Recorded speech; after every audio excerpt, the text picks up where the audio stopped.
Hola, ¿qué tal amigos y amigas? Sean todos muy bienvenidos a un nuevo episodio de su podcast favorito, Los Calienta Banca. Me encuentro muy bien acompañado aquí de mi amigo Hanamichi y también de nuestros tremendos amigos, como lo es Coach. ¿Cómo estamos, Coach? Muy bien, gracias, Sebastián. Aquí aguantando.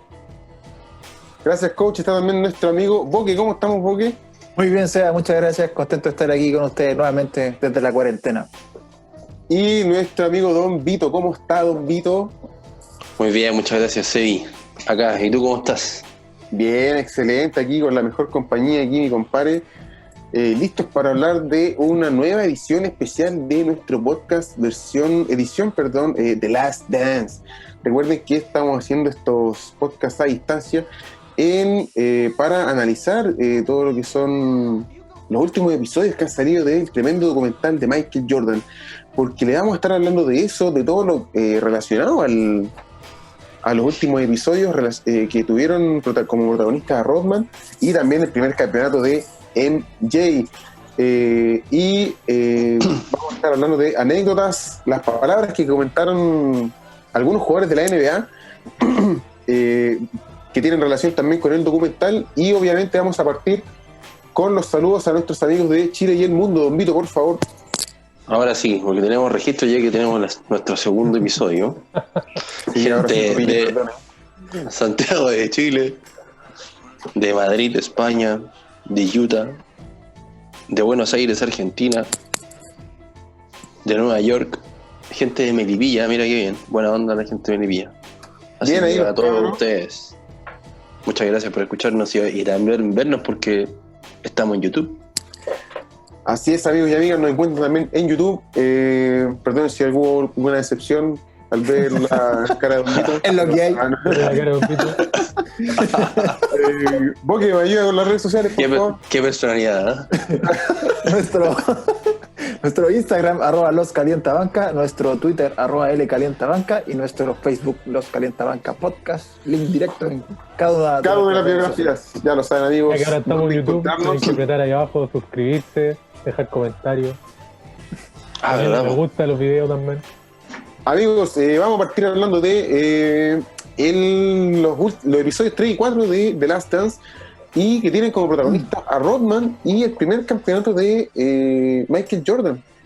¿Qué análisis, qué observaciones tienen de este primer episodio? ¿Qué te deja a ti, Coach? Me deja tremendas impresiones, muy buen capítulo, muy centrado en los demás. Me gusta mucho que no sea el show de Jordan, sino que en este capítulo Jordan era uno más comentando, no era centrado en él. Eso me gusta mucho de cómo va el documental hasta ahora. Don Boque, ¿qué le parece a usted? ¿Hubo algún episodio más que el otro? O sea, el tercer capítulo en realidad no me gustó mucho porque la información que salió en el documental yo ya la había visto en otro documental, que es un documental exclusivamente centrado en Dennis Rodman. O sea, usted es mañoso, está en el cine. No, pero... Hágase escucha, está tímido. Con parece, Son las 11 de la noche, estamos en horario de adulto. Cacho, yo aquí con pura agüita y Estamos en horario de adulto. Haciendo ejercicio. Soy de la escuela de Dennis Rodman. Yo crecí viendo a Rodman. Sí, kamikaze. No, yo pura cerveza, viola, tranquilo, güey. Sí, el segundo capítulo que entra un poco más en el primer capítulo, o sea, en el primer campeonato, pero también centrado en Phil Jackson y su historia. Eso quiero dar una pildorita para los que están en este grupo. Mira. Sí, a ver. Con el del primer campeonato. Tremendo barro ese. El coach tiene un libro escrito por Phil Jackson que es muy bueno y que cuenta más detalladamente, obviamente, porque es su libro, su evolución como... Eso es verdad, yo se lo pasé a Seba y nunca lo leyó. Ustedes no lo Pero leyeron. buenísimo, Sebastián. No, sí, se lo pasé, todos lo tuvieron, pero Seba no lo leyó. Sí. No. Continúa, por favor, Boque. O sea, me gustaron los dos, sí, pero me quedo con la impresión de ya haber visto lo de Rodman. Perfecto. Y lo de Phil Jackson es también para estudiarlo, porque su filosofía ser y todo esa evolución que hizo en el básquet con el triángulo ofensivo es para estudiarlo y para largo. Yo quiero decir que tomando de lo que habla Boque, me pareció muy, muy bueno y también como la impresión que tiene Jordan cuando llega Phil Jackson y le dice, vamos a trabajar con el equipo y no solamente centrado en ti, porque antes el coach que había era quítense y pásense a Jordan y que él resuelva. Y ahora Claro. con esto que está Phil Jackson es empieza a mirar a tus compañeros y ganan el campeonato porque Phil Jackson le dice, si hay uno abierto y está solo, entrégalo. Confía en él. Y claro, y ahí es Paxson, si no me equivoco. John Paxson. John Paxson, que también aparece ahí hablando de que, bueno, embocó una y Jordan sale diciendo, bueno, le salió, otra más, y fueron varios seguidos y ahí empezaron a despegarse y finalmente gana. Cosa que no pasaría nunca con usted, porque no le echaría nunca. Por eso está aquí. Confirmo. Confirmamos lo que estábamos ahí en el mismo Sería el tiempo. último paso. Muchachos, antes de los títulos de Jordan, antes de que llegara comenzara toda esta dinastía, estaba lo que era la pesadilla de Michael, por así decirlo. ¿Quiénes son los Bad Boys, los Pistols de Detroit, que comenzaron a ser una pesadilla para Michael, eliminándonos de las finales de conferencia por 2 años consecutivos? O fue una vez final de conferencia, la otra fue ¿Ya? antes, fue en la ronda anterior. Segunda ronda. En segunda y en primera. Pero claro, jugaron con ellos 2 años consecutivos y los Bulls le ganaron recién al tercer año de enfrentarlo. Los Pistons son como el equipo, Némesis. Eran el némesis de ellos en ese momento. Ellos mismos El equipo a vencer. que para él fue más importante ganarle a los Pistons que ganarle a los Lakers, porque en esa época los equipos jugaban 6 veces en el año en la división. Ellos estaban en la misma división. Ahora juegan hasta 4, en esa época jugaban hasta 6. Entonces había años en que ellos habían jugado 6 veces en la temporada con los Pistons y habían perdido los 6. Entonces llegaban a playoffs ya así como entrando a perdedor. Todo humillado. Sí, humillado. Como llega Cox todos los días a grabar aquí. Claro.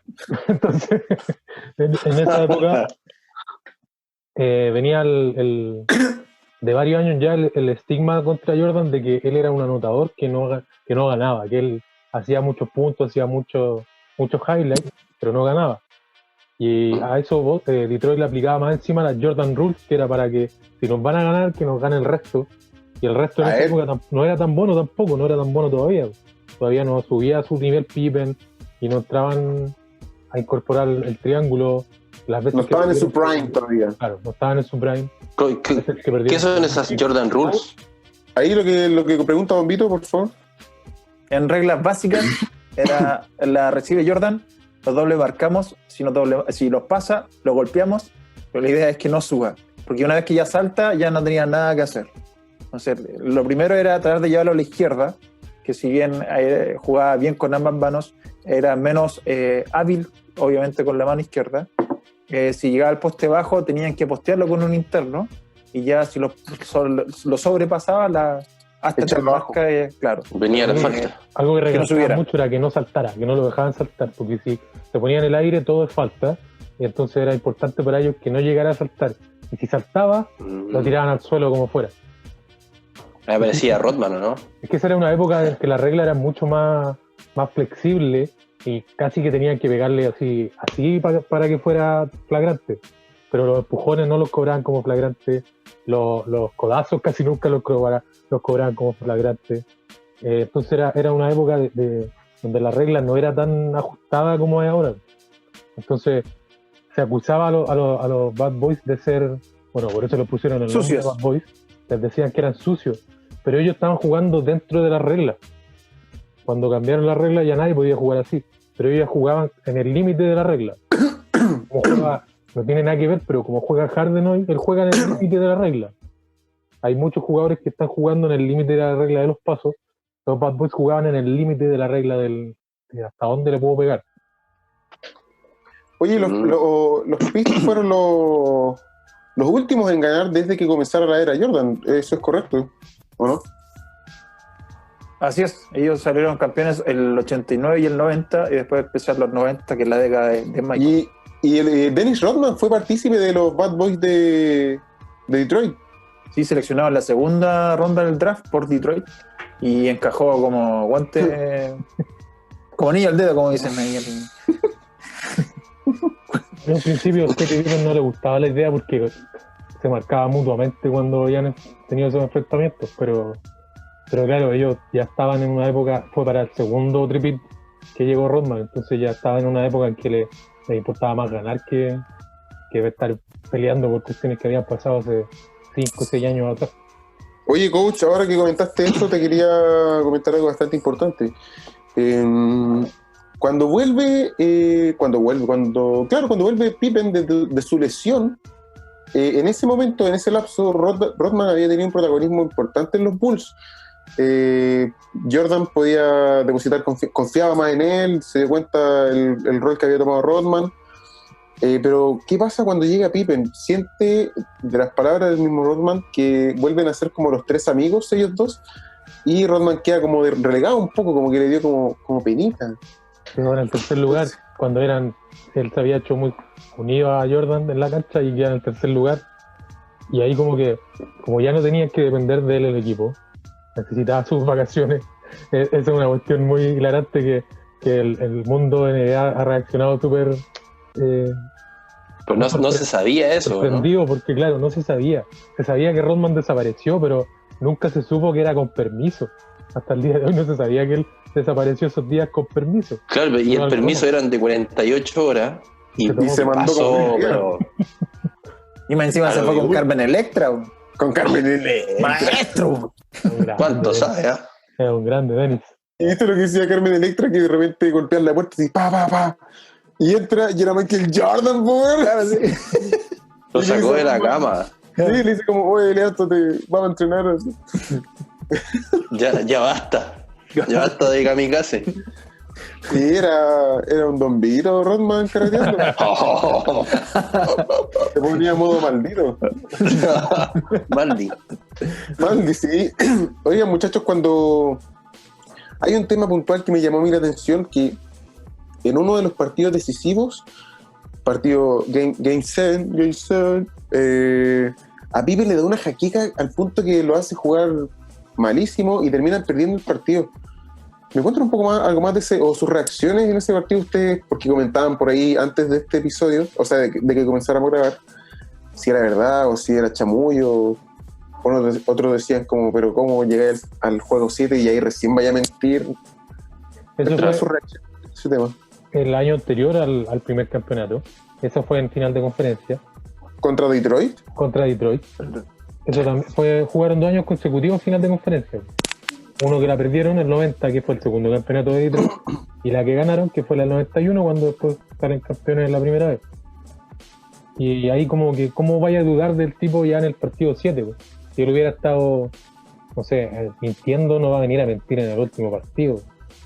El mismo Pippen decía que no podía ver, que tenía ganas de vomitar, que tal. Entonces lo sacan de la cancha, de hecho termina en la banca el partido.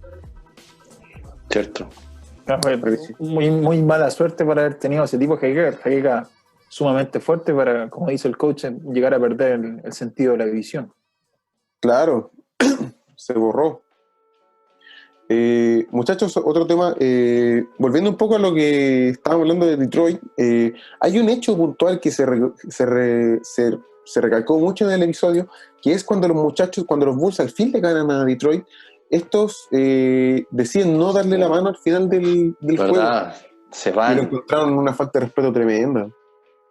Claro, pero ahí también hablaba, sí, Isaiah Thomas decía que era como parte del contexto de los años donde lo único que le importaba era ganar y nada más, entonces jugaban y se iban.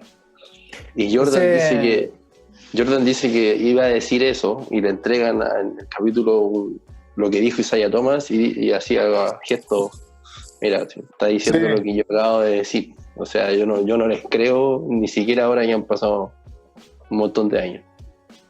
Ese gesto le costó la participación a Isaiah Thomas del Dream Team.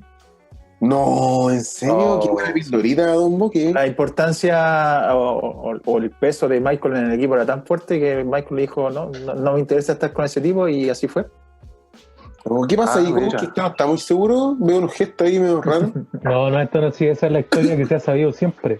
Pero ahora, en el último año, salió a la luz que en realidad fue Magic Johnson el que hizo más lobby para que Isaiah Thomas no estuviera. Que Jordan en realidad no dijo nada. Ponía mala cara, pero no decía nada.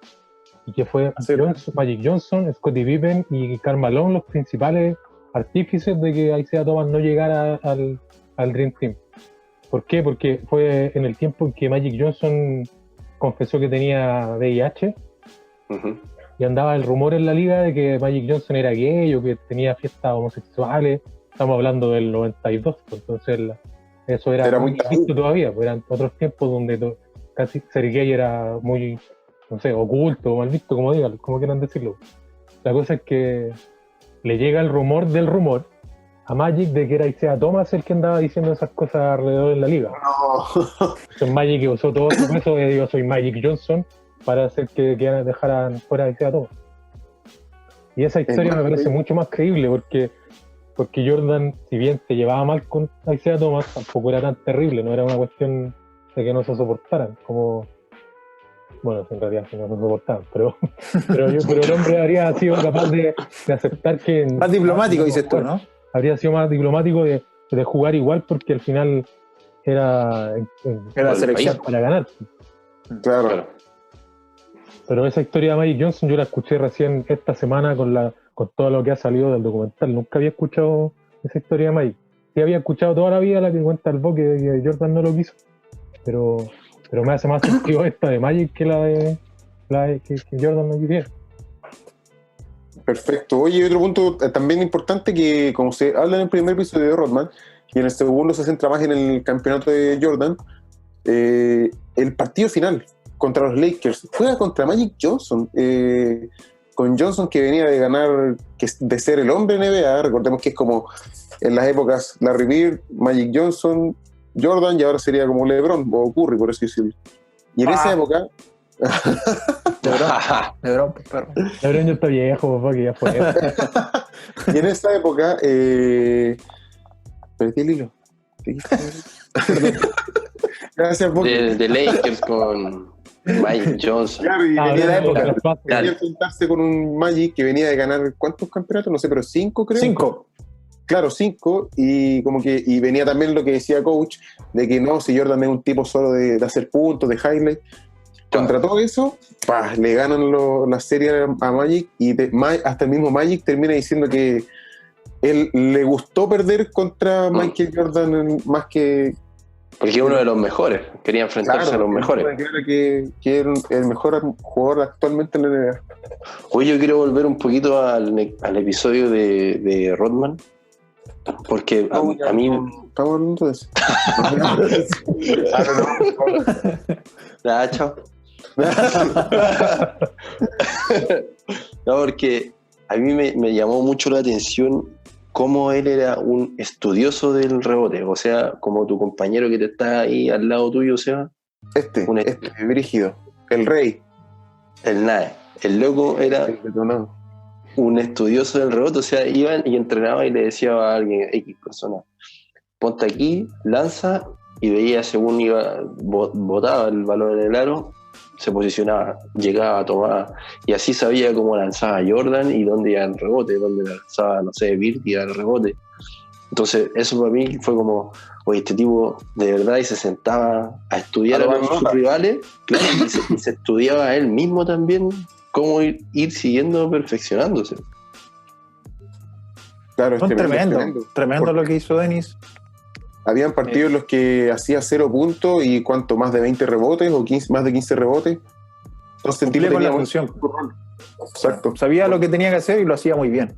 Y lo más impactante, por decirlo así, de todo esto, de su capacidad rebotera, es que él no era un jugador alto, no era un centro, no medía 2,10 metros, medía 2,1 metros. Entonces le ganaba por 10, por 15 centímetros los centros y los ala pivot, y aún así le ganaba a él los rebotes, porque le ganaba la posición antes, porque ya sabía dónde la pelota iba a ir. Perfecto, tremendo, tremendo episodio los que vimos recientemente. Coach, ¿tenemos alguna palabra de, obviamente salen las reacciones de inmediato de parte de toda la farándula de la NBA? ¿Y hay algún comentario por ahí que valga la pena destacar? Creo que Curry anduvo hablando, comparando dinastías. Curry, más que comparar dinastías, lo que leí que estaba diciendo es que él estaba aprendiendo mucho de liderazgo, aprendiendo mucho de cómo liderar un grupo, viendo el documental, porque además le sorprendía mucho lo distinta que son las épocas, porque en esa época, como no había redes sociales, no había internet, uno solo veía a los jugadores en el partido y en las pocas entrevistas que daban después del partido. Y si es que daban alguna entrevista en algún programa de televisión, y eso era todo lo que tú sabías de los jugadores. Pero ahora, en lo que va de cuarentena, Curry ha hecho como 5 streams desde su casa. Entonces, en lo que va de cuarentena ya sabemos más de la vida de Curry que lo que subimos en 15 años de Michael Jordan. Entonces eso es una de las cosas que más le sorprende al mismo Curry, y además que dice que aprende mucho de liderazgo, de cómo manejar a distintos personajes, con el tema de Rodman, con el tema de darle vacaciones, de que Phil Jackson no le fue a preguntar al general manager ni al dueño del equipo, le fue a preguntar a Jordan si le podían dar vacaciones. Cierto. Qué tremendo. Está como mi tío ahí que pasa en vacaciones, ¿o no? El que se ríe más fuerte, pues ya saben, solo. Va una tras otra Sevilla. Tiene como punching ball. Muchachos, otro tema que quería comentarles que es entre las noticias, ya estamos pasando como a la actualidad de la NBA. Se comentó por ahí que se podrían abrir lugares de entrenamiento. ¿Es real eso? O sea, la noticia está. Se dijo que se iban a abrir como campos de entrenamiento, pero que iba a ser solamente en las ciudades en las cuales el gobernador autorizara esa actividad, y que iban a hacer entrenamiento individual. O sea, por ejemplo, si yo vivo, no sé, en Nueva York, que en Nueva York no hay ninguna posibilidad. No se podría, pero si vivo en Milwaukee, sí, y yo tendría que decir como que sacar números, oye, yo quiero entrenar tal día a tal hora. Y estas personas, casi todos, tienen su propio gimnasio en su casa, así que ¿qué relevancia tendría? Es que no es, Claro. A mi parecer, hay muchos, los más veteranos sí, pero por ejemplo Trey Young no tenía nada.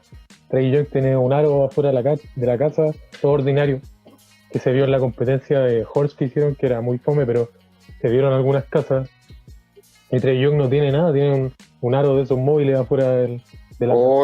Pobrecito, no va a tener ni un peso para hacerse una canchita. A lo que voy es que, por ejemplo, Trey Young... Como que lo dice con pena el coach. Sí. De los lugares donde se podría abrir, donde se piensa abrir, es en Atlanta, porque el estado de Georgia es de los que está bajando las prohibiciones. Entonces depende de cada lugar. Los Warriors, por ejemplo, ya dijeron que no iban a abrir las instalaciones. Y en el estado de ellos... Está muy, muy complicado el tema del virus en Estados Unidos. Sí, está peligrosísimo. Eso quise decir. Muchachos, también tenemos, entre otras novedades, ¿están buscando coach para los Nets? ¿Qué pasó ahí? sí, se llegó a un mutuo acuerdo para la salida de Atkinson. Los rumores son casi siempre los mismos que se repiten. Tom Thibodeau es uno, Mark Jackson el otro, y la otra posibilidad son los hermanos Van Gundy, tanto Stan como Jeff. Jason Kidd también está sonando fuerte. Y el de los Pero Jason Kidd Cavaliers, está de ¿Hay asistente. alguno que vaya ahí por Pero los Luke- juegos? A ver, de esa lista que te di, yo me quedaría con dos. Me quedaría con Mark Jackson, que es como el primer coach que tuvo los Warriors, fue el que inició el equipo. Y el otro, por una cuestión de cariño, es Jeff Van Gundy. ¿Lo quieres? Sí, Pero Van Gundy es un técnico muy estricto. No sé si eso le vaya a caer bien al par de farándula reina que hay ahí. Pues. es verdad. Kyrie Irving y Kevin Durant, ¿cuál de los dos es más princesita? Tiene el ego más arriba. Hagan lo que quieran, entonces... Sí, pero yo hablo de Jeff, no de Stan. Pero los dos son súper estrictos. Pues. Pero en ese caso, Tom Thibodeau no alcanza. No, yo ni siquiera había tipo en los reportes que me mandan ahí los internos. Yo lo vi el de NBC, ahí lo saqué, esa es mi fuente. ¿Y tú, coach, qué viste? Yo vi el Jason Kidd, Tyronn Lue, Mark Jackson y Jeff Van Gundy, el que alguna vez dirigió a los Knicks. Yo creo que el más probable es Tyronn Lue, porque es el que tiene conexión con Kyrie Irving. Pero Tyronn Lue es asquerosamente malo. Pero es que ahora, no sé, en realidad sí da lo mismo. Sí da lo mismo. Da lo mismo. Porque igual Kevin Durant y Kyrie Irving van a hacer lo que quieran. Sí, van a estar por sobre el coach. No va a llegar ningún coach de peso, así como un Popovich o un Phil Jackson, no va a llegar nadie así. Muchachos, otro tema importante que quiero destacar, volviendo un poco a lo de abrir o no la NBA, de centro de entrenamiento, es nuestro rey LeBron, que obviamente se mandó sus palabritas, sus comentarios, mandó un tweet nomás, ahí la dejo, en el que decía que como, hey, ¿quién está hablando de que van a cerrar la NBA? Eso es imposible, eso no pasará. Y como que fuese el jefe y dijo, no, esto no va a pasar, así que no piensen que va a ocurrir, porque no, porque yo no quiero que pase. No, bueno, eso fue lo que dijo. Yo no quiero que cierren la temporada, la quiero terminar, así que se termine. Ojalá sí sea, pero se ve cada día más difícil. Difícil. Sobre todo en un país como Estados Unidos. Claro, son los deseos de un jugador que la temporada que siente que le va a ir muy bien y que probablemente dentro de sí debe sentir que van a ser campeones. Por lo mismo es que desee que o sea, él desea que continúe la temporada, pero eso no depende de él. Perfecto, no tiene tanto peso como en los Lakers. No, porque ahí está hablando de la salud de muchísimas personas y... Sí. Oye, y otra pildorita que nos dejó el Rey fue un gorro de Space Jam 2 con el logo. Estaba bueno igual el gorrito. El lo logo subió a su Instagram. Sí, y en el Twitter también, yo lo vi en Twitter. No alcancé a ver lo que decía debajo porque estaba a vuelta la imagen. Pero era el logo nuevo y la fecha que la película se estrena el próximo año, 2021. Ah, ¿en serio? ¿Tanto falta? Pensé que era este año. Seguro que se atrasó por el... Debería haber sido. Seguro se atrasó por el COVID. Por todo esto. Todo se Tiene razón. Tremendo. Bueno, muchachos, ya estamos llegando al final de este episodio especial de The Last Dance. Los Calientabanca le agradecen por su sintonía y don Vito, por favor, mayor con las redes sociales. Que nos baile, por favor, haga el número del cierre. Busque las redes sociales, por favor. Nuestro Instagram, @loscalientabanca, nuestro Twitter, @lcalientabanca y nuestro Facebook, Los Calientabanca Podcast. Pónganle suscribirse, me gusta, compartir, todas esas tonteras de las redes sociales que son necesarias. Ya saben, amigos y amigas, dónde encontrarnos, dónde vernos, dónde escucharnos. Así que nos vemos hasta la próxima semana cuando haya un episodio nuevo. Así que hasta la próxima. Chau. Chau.